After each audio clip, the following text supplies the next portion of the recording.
As a Sri Lankan youth, I think I personally have the power and the authority to make decisions for myself.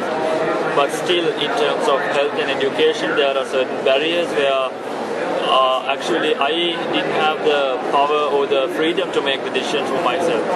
In terms of education, it's more parents' decisions where the children are living.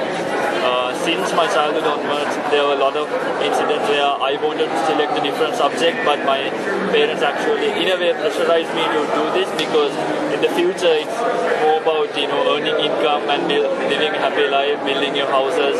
So yeah, one of the examples was that I was very much involved in community work since my schooling, but then I won a scholarship to do SEMA, which is a management accountancy qualification. But I was not that happy because I was not interested in SEMA, but yet my parents actually pushed me to do SEMA. But on the halfway, I realized that I'm not the person with the numbers. So then I shifted to social work.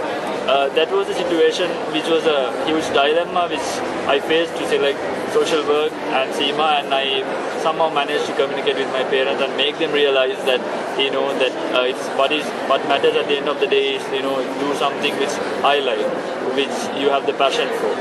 And in terms of health, in terms of physical health, yes, you have access to health services in Sri Lanka, but in considering the sexual and reproductive health, you rarely have.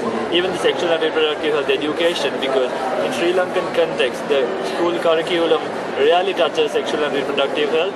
So it's very difficult for a youth who's between 10 years to 25 to learn what is sexual and reproductive health. You have the access to internet and you watch videos and you gain a lot of information from the internet, but there's a question where how much those information are accurate.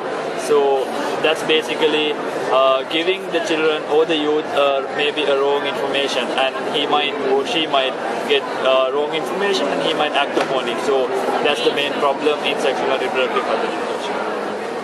Nothing for us without us.